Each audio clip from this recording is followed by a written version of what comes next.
nag-offer lang din sa akin ng isang kaibigan na naghahanap siya ng 3 teacher. Tapos next niya ako. Nung una hindi ko alam. Akala ko saan ba yung Sampaloc. Pagtanong-tanong ko na malayo daw po.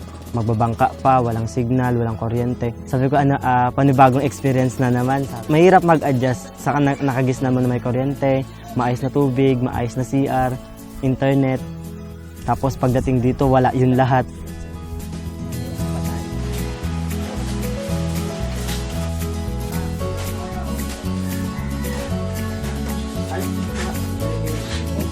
Yung sa sahod ka kasi titingin, mababa talaga.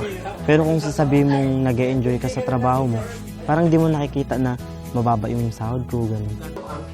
Ang swerte-swerte naman namin dahil may mga teacher na maano sa amin kahit maliit yung sahod nila, kahit malayo sila na kahit bangka pa yung inaanuhan nila, pusigwido pa rin sila matuto, hindi lang po sa kanila dahil po rin sa amin. Pag narinig mo yung, "Sir, salamat," parang ang sarap-sarap sa pakiramdam na marinig mo sa mga bata na nagpapasalamat sila sa'yo.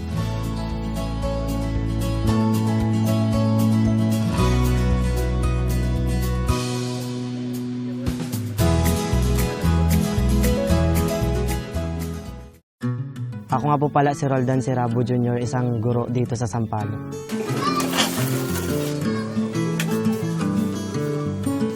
Bali, pang-anim po ako sa magkakapatid. Bali, ako lang po yung wala pang asawa sa amin lahat. So, si daddy, ang trabaho niya is maintenance sa munisipyo. Si mama naman, wala.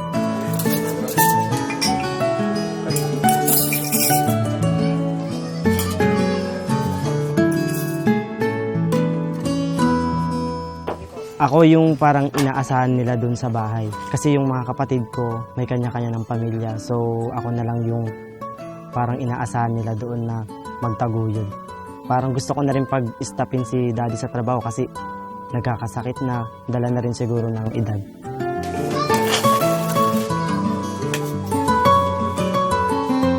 Yung elementary and high school, pag tinatanong nila ako kung anong gusto ko maging, ang lagi kong sinasagot, doktor. Pero alam ko sa sarili ko na hindi kaya. Kasi una pa lang alam natin na hindi kami ganun sa pera. So, na-impluwensyahan ako ng isang teacher ko. Na parang pag nagtuturo siya, tuwang-tuwa ako sa kanya. Lagi akong pumapasok. Pero lagi niya sinasabi sa akin na ang teacher daw ay hindi tumataas yung sahod. Pero sabi ko nga, kung sakaling nag-e-enjoy ka sa trabaho mo, matatawag mong isang parang magiging masaya ka sa ginagawa.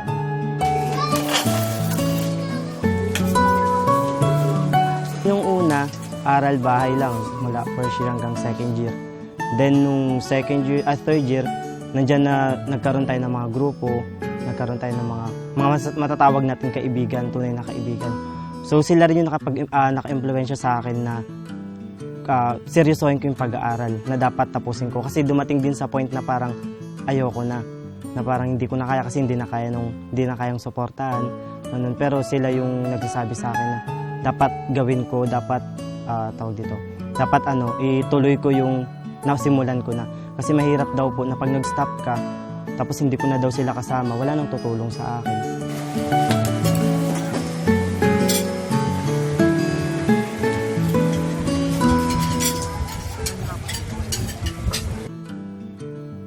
Financial aspect, opo. Pero sabi ko nga po, kung talagang gusto mo mag-aral, hindi basihan yung kahirapan.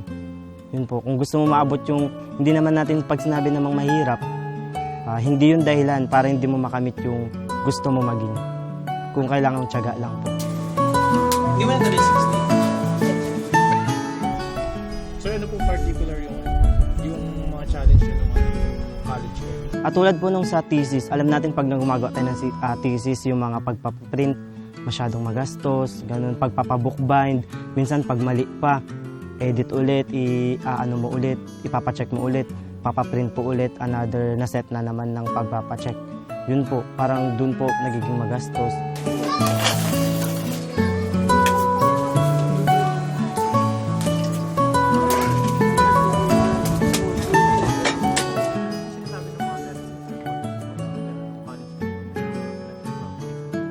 Sila rin po yung nag-aano na wag ko daw i-stop, gumagawa sila ng paraan, ganun, umuutang, umutang para masuportahan yung mga projects.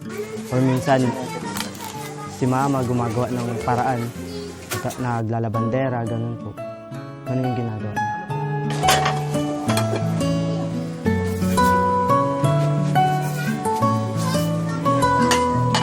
Nung 4th year, first sem po, nagkaroon nung parang binigyan ng pagkakataon magtrabaho yung mga estudyante habang nag-aaral.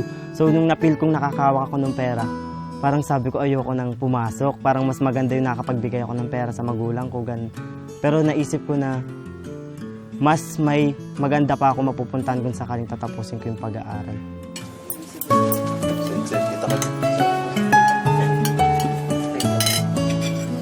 After graduation, bali nagturo din po ako sa bundok na parang municipal teacher din po. Bali, nag-offer yung munisipyo, so gusto ko ng experience sa pagtuturo. Parang ayoko pong maligaw kasi nung landas. Parang ayoko pong mabago dun sa field na pinag-graduatean ko po. Parang sabi nung na may i-offer kaming trabaho, teacher, ganyan, pero ganito lang yung sahod.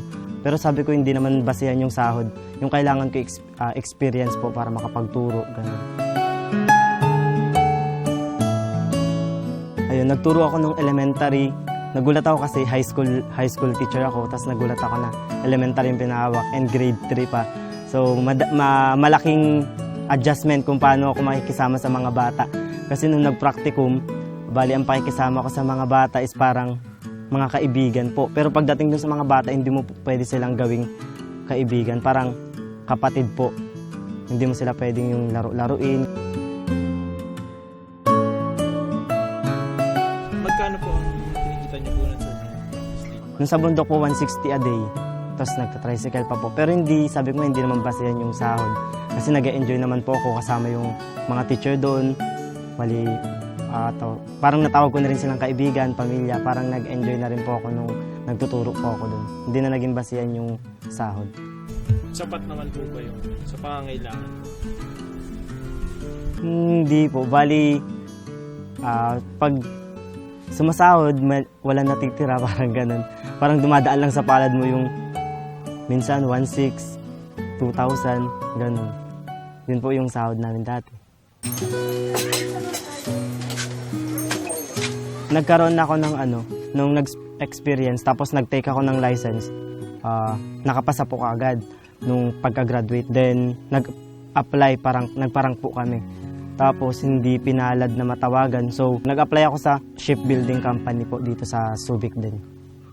Bali yun, nung nagtatrabaho ko na naka 4 months din po ako, doon naranasan ko yung hirap. Na parang, hindi to yung trabaho na gusto ko, na parang hindi ako masaya dito, na ibang-iba siya sa trabahong gusto kong gawin. Hindi ako pumasok nung isang araw, tapos naghihintay po kasi ako ng sign na parang sabi ko, kung matawagan man ako, aalis ako dito. Tapos nung hindi ako pumasok, umaga may tumawag sa akin na mag-sub daw ako sa teacher. Ginrab ko kaagad, nag-resign ako sa Anjin kasi iba yung experience sa gusto mong gawin. Yun po. Bali, mas gusto ko magturo kaysa sa mga mabibigat na trabaho. Nung una hindi ko alam. Akala ko saan ba yung Sampaloc, akala ko Manila. Tapos nung parang pagtanong-tanong ko na malayo daw po, magbabangka pa, walang signal, walang kuryente. Sabi ko panibagong experience na naman, sabi ko. Parang ang sarap na naman sa pakiramdam na may experience, may mga ganung bagay na parang babalik ka sa simula, na as in walang-wala talaga.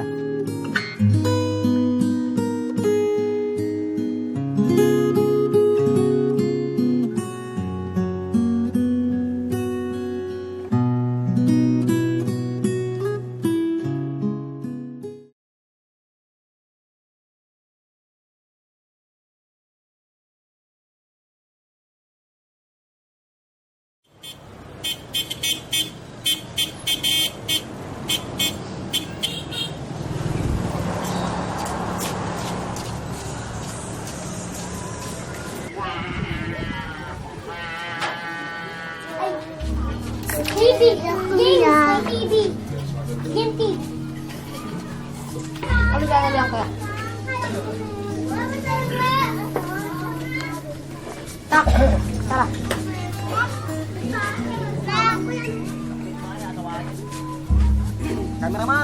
Linggo ng hapon, nag-grocery na kami para hindi kami maabala bukas.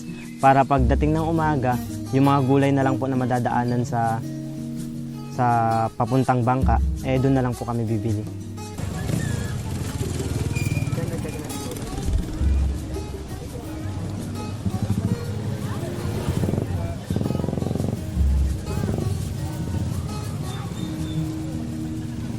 Okay, dito kami sa Subic Public Market para bumili ng mga stock namin sa isla para sa 5 araw.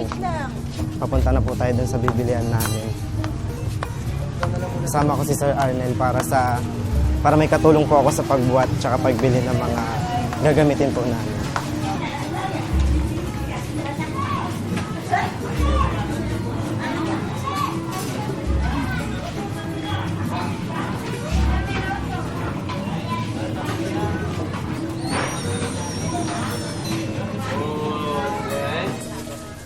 Ito yung sa 30 minutes. Ano sa? Bakit may shooting?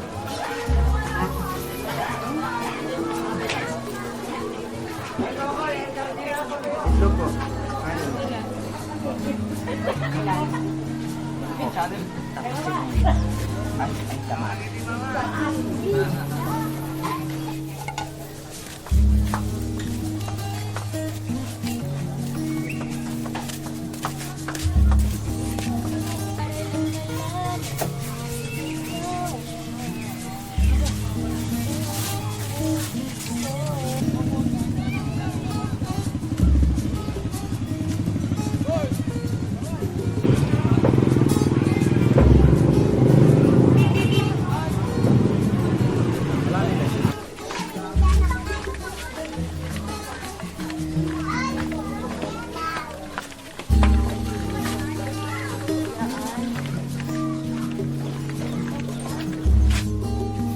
Tapos na tayong bumili ng stock natin para sa linggong darating na ito. Bukas, alas 6 po, magkita-kita na lang po tayo.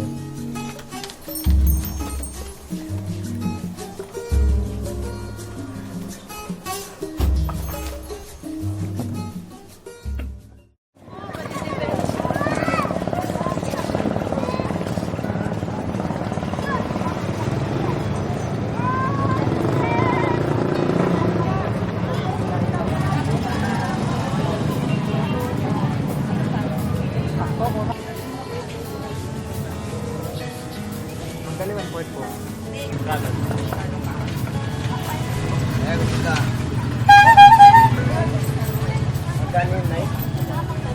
Pagkatapos namin bumili, nag-request na kami sa munisipyo ng panggasolina sa bangka para wala kaming bayaran, which is napoprovide naman nila pag pumupunta kami. Bali, hindi kami nagkakaroon ng problema in service papunta dito. Bali, pag pauwi lang, medyo minsan ginagamit din po kasi yung bangka nung sa munisipyo, kaya nag-aarkila na lang po kami ng bangka pababa dun sa bayan po ulit. Pag uuwi na po kami ng Friday ng hapon.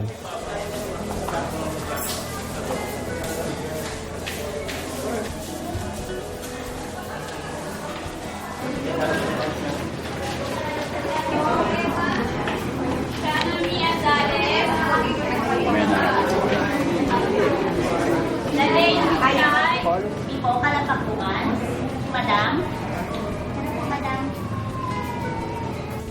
Pipo, Kalapagpungan. Okay na.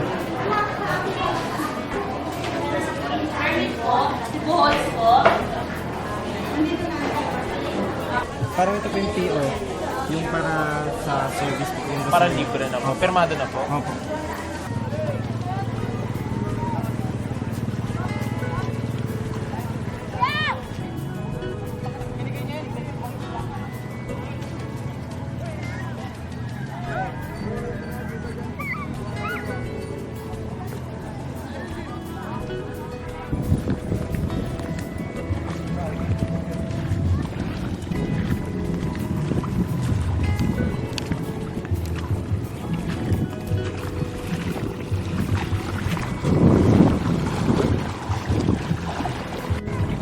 Ito yung gagamitin nating bangka papunta dun sa sinasabi namin school.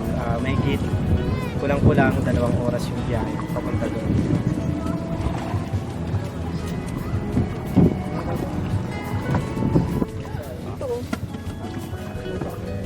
bag ko naman eh. Hindi naman.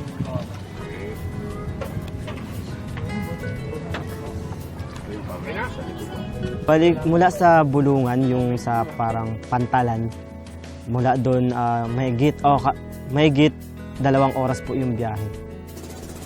Yun, minsan, umaabot pa nga minsan ng 3 kasi minsan maalon. Hindi naman pwede magpatakbo na mabilis pag maalon po kasi nababasa yung mga gamit.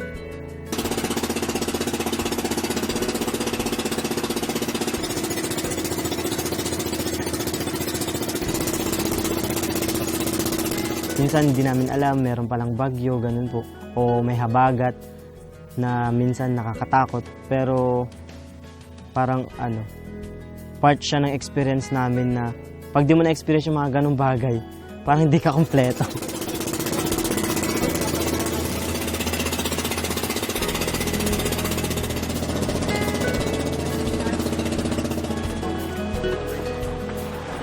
Mahigit 2 oras yung biyahe bago natin narating yung Sitio Sampaloc. Bali kung mapapansin nyo, maalon tsaka mahangin yung panahon ngayon. Bali ibababa lang po na yung mga gamit namin para ayusin dun sa tuluyan namin.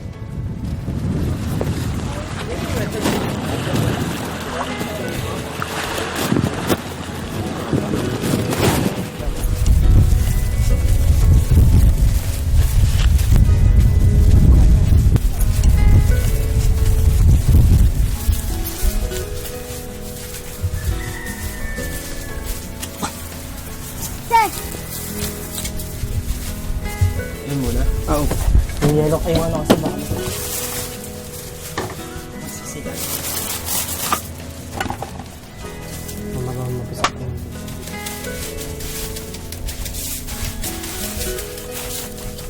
Bali na po na tayo ng pagpunta dito sa isla. Alas 3 na hapon, so hindi na kami makakapag-klase. Mag-aayos muna kami ng gamit dito. Bukas na lang kami magre-resume ng klase namin.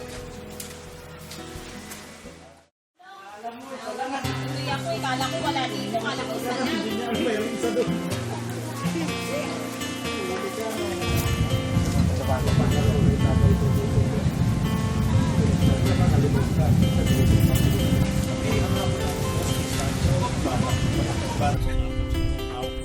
Bali ito,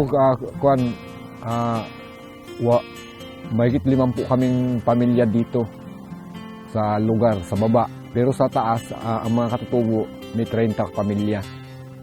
Hindi sila, dito lahat sila nag-aaral sa area namin sa Sitio Sampaloc.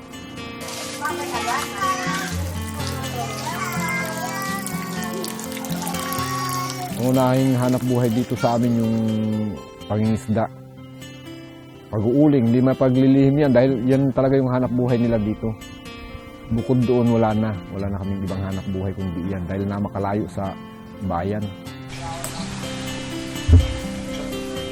Pag may swerte sila sa pangingisda, malaking kinikita pag inaabot ng bagyo dito. Hindi naman panay ang kwan dito, panahon din ang kwan nila sa pangingisda.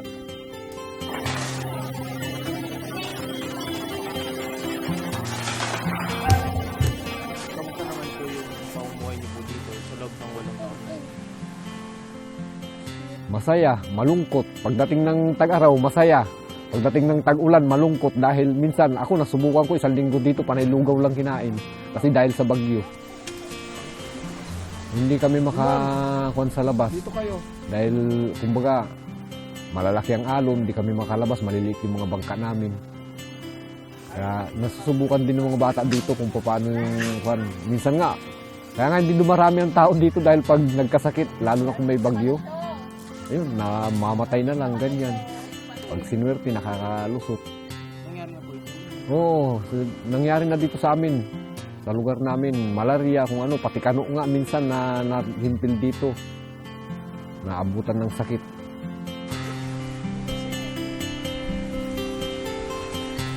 Pag may bagyo, talagang dito sa lugar namin, sobra. Ang nangyayari, malungkot ang mga tao. Minsan nagsasambulat kung saan-saan pumupunta, naglalakad hanggang sa Subic. Nilalakad nila ang sakripisyo sila naglalakad dahil sa gutom.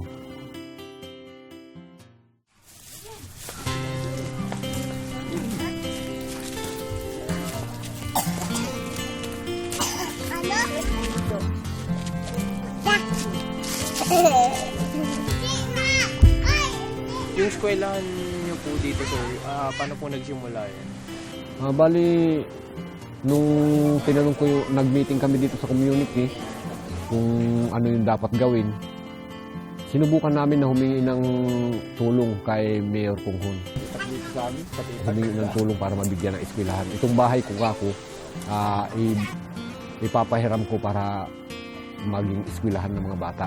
Naukihan naman kaya nabigyan ng eskwelahan dito sa amin ng taon na ito. Kaya tuwan-tuwa yung mga tao na yun ang kabawasan sa paglalakad ng mga bata sa papuntang eskwelahan sa Kinabuksan. Bakit niyo po naisip, sir, na magtayo po ng eskwelahan po dito? Pangunahin kasi ang gusto namin mabigyan ng edukasyon ng mga bata. Edukasyon. Dati po ba saan nag-aaral yung mga bata dito? Sa Kinabuksan Annex, malayo. Siguro mga 6 na kilometro hanggang 7 kilometro dito sa lugar namin. At binabangka po nila? Binabangka, pero pag tag-ulan, nilalakad, bagyo-bagyo, nilalakad nila dito sa bundok sila dumadaan. Yung iba, tinatamad na dahil nga pag may bagyo, walang istak na bigas, siyempre, hindi na pumupunta doon dahil walang mabaon na pagkain.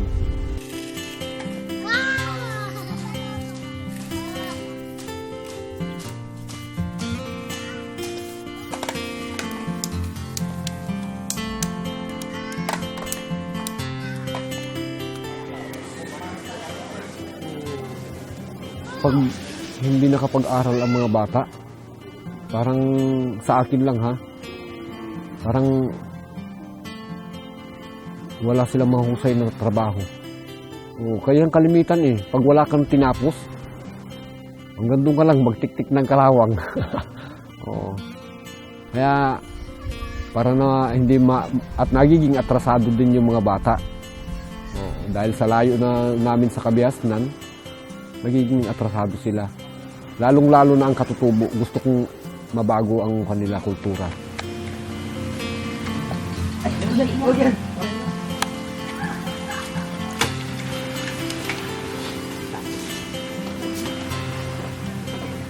Yung sa mga teacher po na nagtuturo dun sa school niyo, sir, paano po yung relationship niyo po sa ano ba?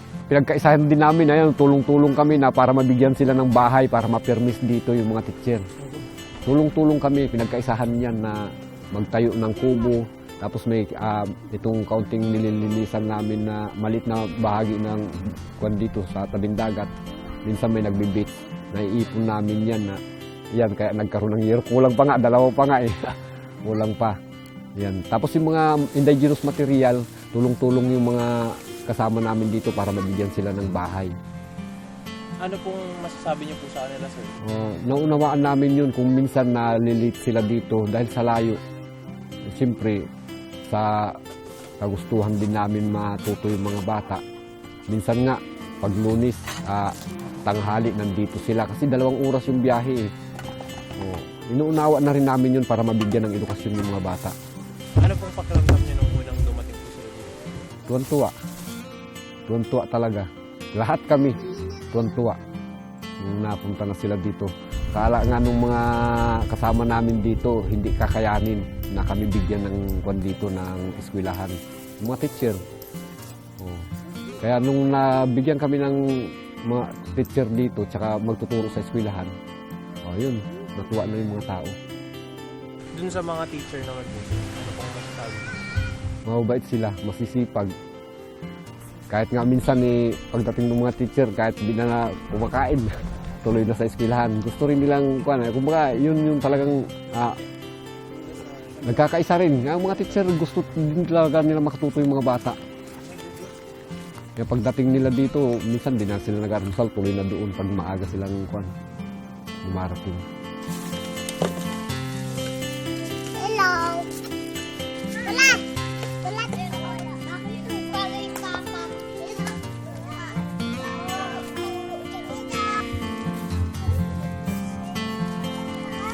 Sa kahirapan nga, ang mga tatay minsan nasa bundok, hindi na rin yung mga bata minsan din na rin nakakapasok pa, yung hindi ba panay yung pagpasok nila dahil sa kahirapan nga.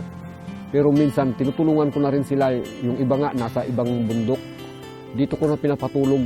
Matulog na kayo dito kako para makapag-aral kayo. Umuuki naman na yan. Sila Maki nandito ngayon sa akin. Kasi ang mga magulang nila naghahanap buhay. Wala nang dito sa lugar namin. Ano pong pangarap niyo para dun sa mga bata dito sa Palo? Ang pangarap ko sa mga bata, yung matuto sila, makapag-aral. Nang sa ganun, hindi sila naluluko. Na alam nila yung gagawin nila, hindi sila nahuli sa hindi nagiging atrasado yung mga bata.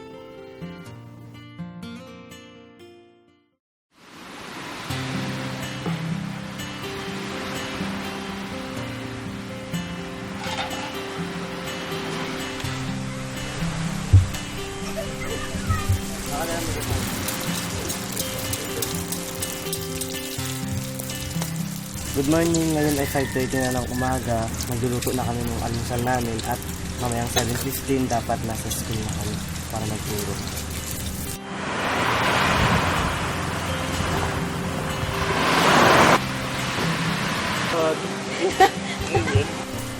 Tapos mga literin. Pinto pa lang may literin.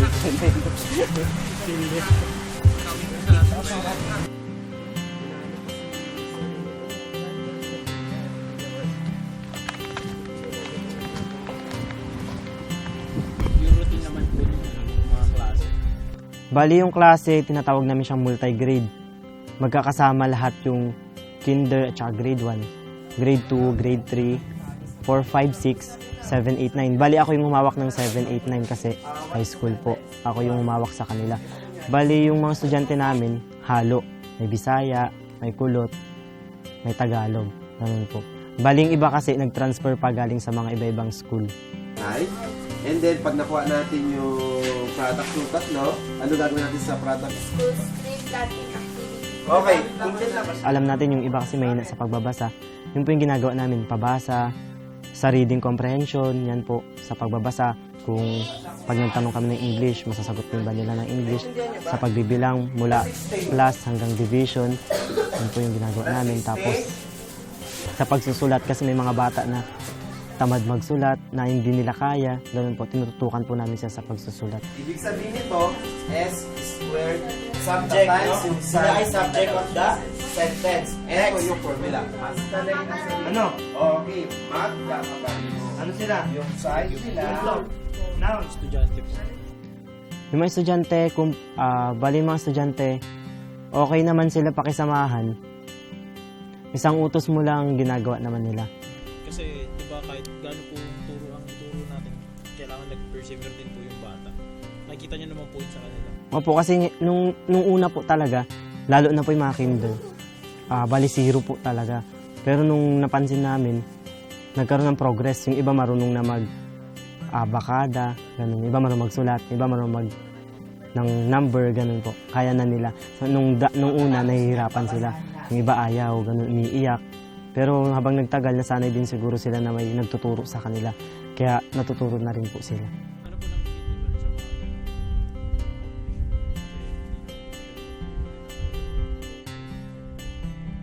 mga Bali ano po, yun yung napakalaking achievement. Pag nakita mo yung progress ng bata, lalo na pag alam natin sa ganitong sitwasyon na mahirap, na hindi talaga sila namulat sa education. Pero pag nakita mo na kaya na pala nila, parang ang sarap sa pakiramdam na nakikita mo sila yung pag-unlad nila pagdating sa pagkatuto po.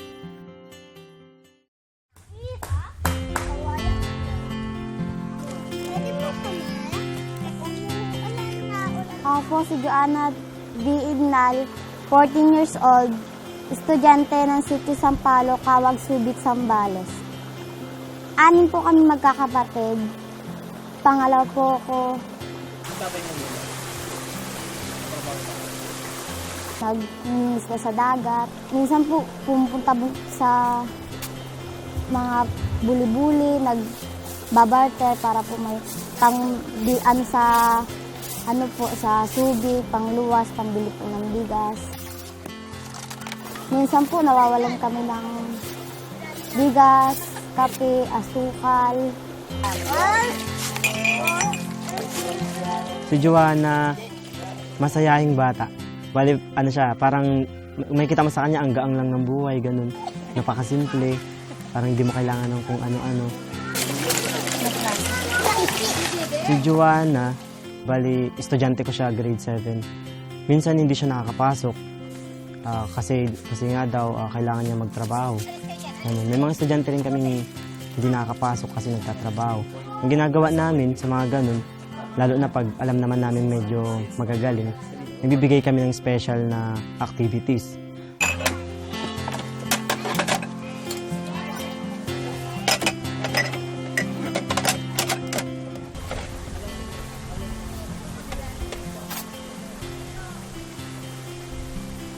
Ano po, pag wala pong almusal,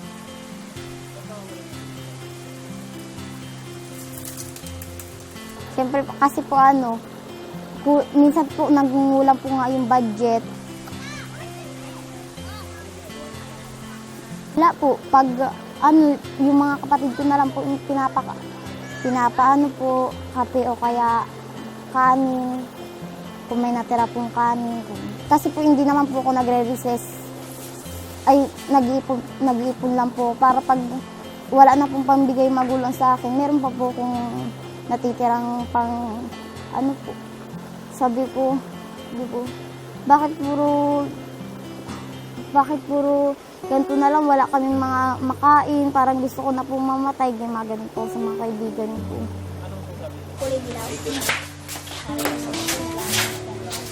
One time na nag-share sa akin si Joanna na umiyak siya kasi daw parang mahirap yung buhay, ganun.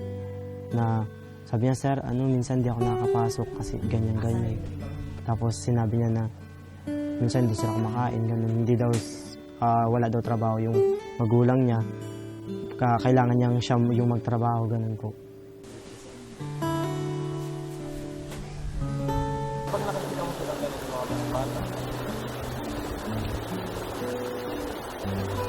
Para pong masaya na nasasaktan. Kasi kumakain po sila, yung po sila. Hindi po katulad sa amin, hindi po kami nakakain minsan.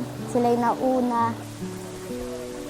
Siyempre po naiinggit po ako dahil bakit kaya puro pag may walang ganito, kapatid na lang inuuna. Hindi na lang kami. Ganito.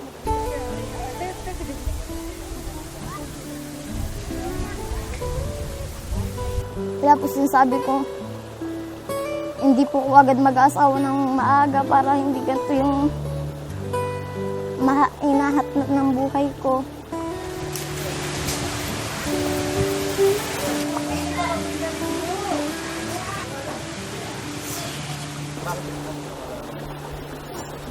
Para po yung pangarap ko matupad.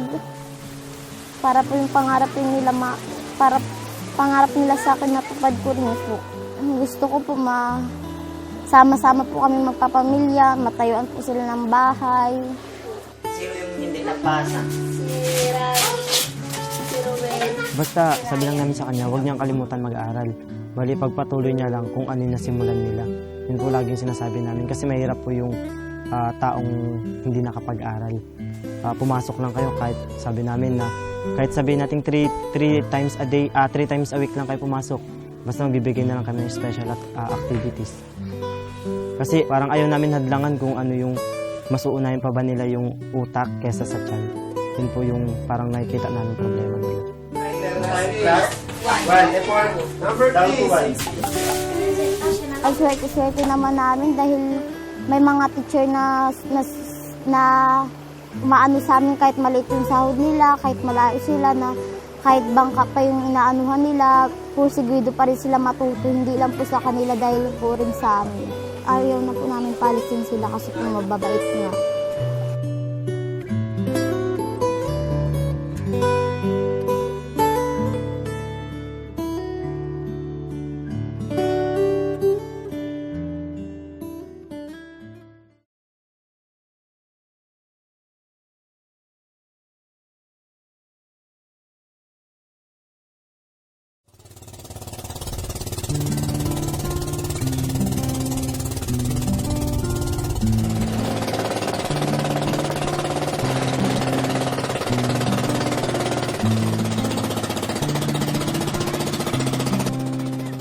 Ako po si Jover P. Volante, 13 years old. Nag-aaral sa Sitio Sampaloc, Kawag, Subic, Zambales. Gagawin ko lang. Just. Bali si Jover Volante, ganun din kay Johanna, makulit, magalang na bata din. Parang ganun, parang si Jover magaling, matalino. Actually, nanalo siya sa sa chess po sa main school, pero hindi na siya nakalaban sa district kasi wala kaming bangka dito nung time na yun. Kaya nakitaan ko ng potential si Jover. Magaling siya bata.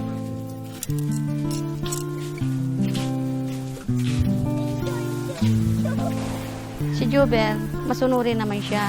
Minsan may sumpong.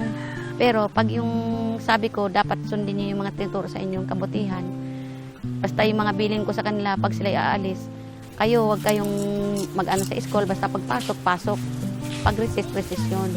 Ngayon, huwag kayo makipag-away sa mga bata, yung mga kalaro nyo, kaklase nyo.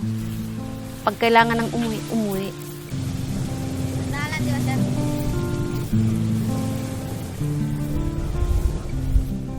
Pag lesson po, tahimik. Pag nagtatanong, sumasagot. Ganun. Hindi siya yung batang na may kita mo sa school na bully, na laro yung iniisip, ganun. Tsaka may kita mo sa kanya yung pagiging kuya sa tatlong kapatid niya po. Bali may kita mo na siya yung naghahawak ng mga pagkain, ganun. Minsan nasa kanya yung ulam, tapos pinaparte niya sa mga kapatid niya.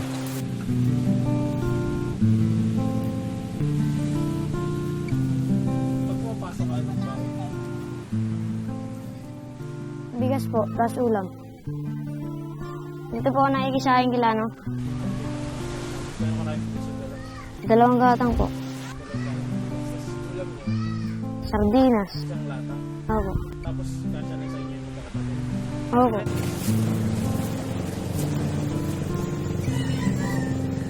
Minsan nagugulat kami, kinakain na nila ng mga 10 kasi nagugutom na sila. Pag recess po, kinakain nila. So tanghali, minsan wala silang kinakain. Bali yun, nung na-curious kami, bakit pag dumarating itong mga batang to, pawis na pawis.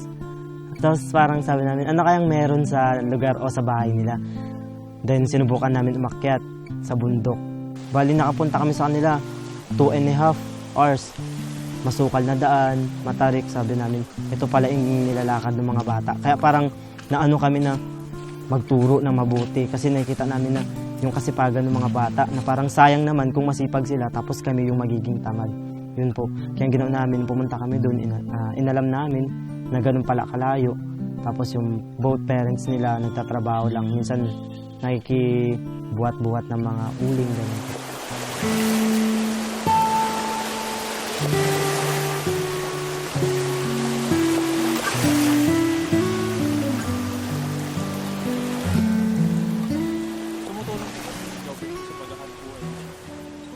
Pag kaya niyang gawin, hindi naman namin sila yung pinapatulong. Kusang loob lang nila na tutulong, alalay lang. Ano po? Katulad yan, pag sama-sama lang sa bangka, minsan, pag yung mga helper lang ganyan, inaabutan sila nila Kuya Buboy niya, para kahit papaano may pambaon. Pag wala akong maibigay. Sabi ko nga sa kanila, mag-aral kayo mabuti anak, dahil kako, noong panahon, kahit kunting asin lang ulam namin, tapos pag wala kami mga papel, nangunga kami bunga ng bayabas, maipalit namin ng mga gamit para magkaroon kami ng susulatan. Nung parang kasi mahirap ang buhay nun, sabi ko. Ayaw niyo po maranasan. Sabi ko, sana, sundin niyo naman yung sinasabi ko dahil hindi masama. Para sa inyo yun eh. Ayaw ko maranasan yung hirap na naranasan ko noon. Sino po ang nagpupush po sa inyo na ipagpatuloy dapat na yung yung pag-aaral? Kami pong mag-asawa. Bakit po? Kasi po, wala kaming maipamana sa kanila eh. Yun lang po bukod tanging yung pag-aaral lang nila talaga para makapaghanap buhay sila ng pagdating ng araw na hindi sila matulad namin. Ganun ang inaano ko sa kanila. Sige, mag-aaral kayo mabuti. Huwag para hindi nyo kami tularan. Ganun.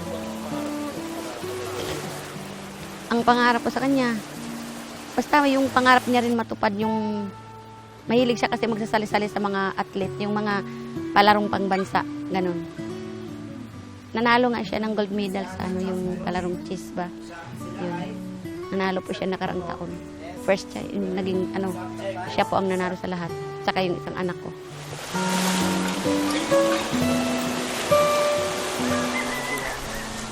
Ano pong nafe-feel nyo? Ano na, yung connection po sa profession. Ayun po, masaya. Kasi yung high school, yung grade 7 na dalawa na yun, parang tinuturing ko silang kapatid. Parang ansaya lang na nakikita ko sila na pursigido silang mag-aral. Tulad ng sinasabi ng nanay niya pag nakakausap ko ni Jobber. Pag sinasabi ng nanay ni Jobber na, "Oh sir, kailangan pumasok sila." Kaya sinasabi ko sa kanila na lagi silang pumasok kahit walang baon. Kasi hindi naman hadlang yung wala kaming pera para makapasok sila. Kayo nga nandito nagtsatsaga para magturo sa kanila. Kaya sinasabi ko sa kanila na pumasok sila palagi. Ganyan, minsan ninahatid pa daw niya.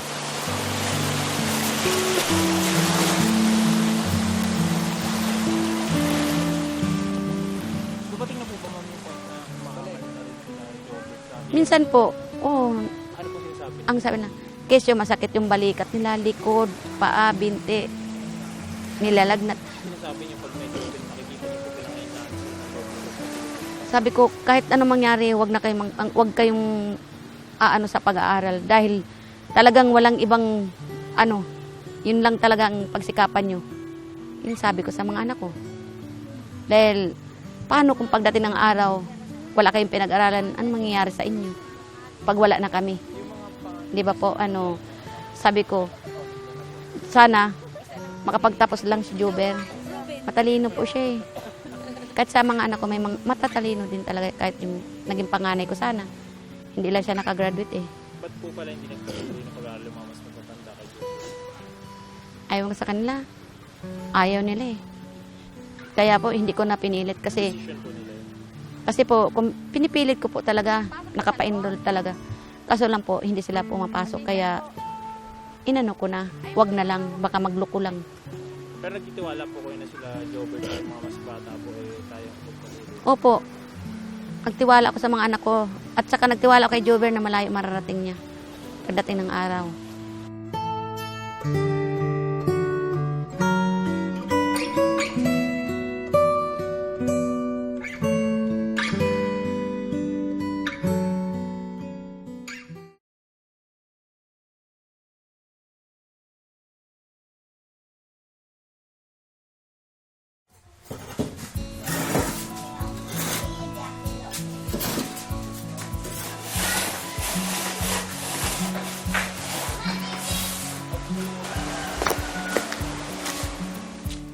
Pero kung sakali lang po na dumating po yung kanya matapos yung 1 year, dumating po yung oras na hindi na po kayo dito ma-assign.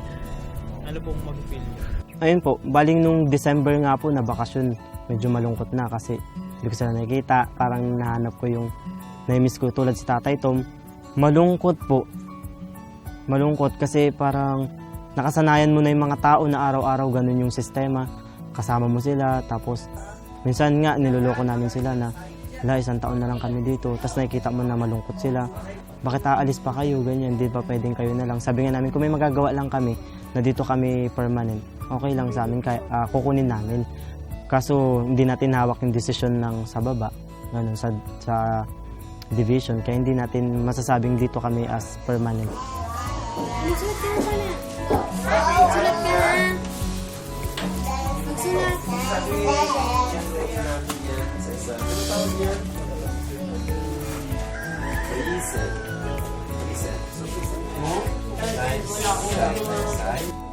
Ano pong dream niyo po para sa mga bata pong nag-aaral po dito? Ayun. Sabi ko nga po sa mga grade 9, kasi may dalawa akong grade 9. Sabi ko sa kanila, pag after ng grade 9, ipagpatuloy lang po nila yung pag-aaral kung sakaling wala mag-offer ng K-12 dito. Bali sabi namin sa kanila, pagpatuloy hanggang college. Kasi yung dalawa, gusto nila maging teacher. Sabi namin, i-push nilang maging teacher para kung sakaling hindi na kami yung teacher doon, pwedeng silang dalawa na yung magturo dito. Yun po, yung iba nakikita namin gusto teacher, ganyan. Hindi ko alam kung bakit mas gusto nilang teacher. Sabi nila parang masarap daw magturo, ganun. 1,000 grams meron tayong 1. Halimbawa, itong area ng ating school, ilan ang site? Yung bakod.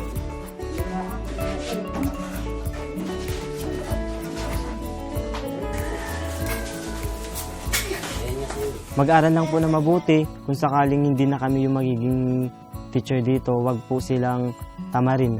Kasi minsan pag sinabi na nababanggit namin na baka next year hindi na kami, nalulungkot na sila, hindi na daw sila papasok. Ganun. Sabi namin hindi. Dapat magpursige silang mag-aral. Kahit hindi kami yung maging teacher nila, kahit iba yung teacher nila, dapat pagpatuloy lang po nila yung pag-aaral.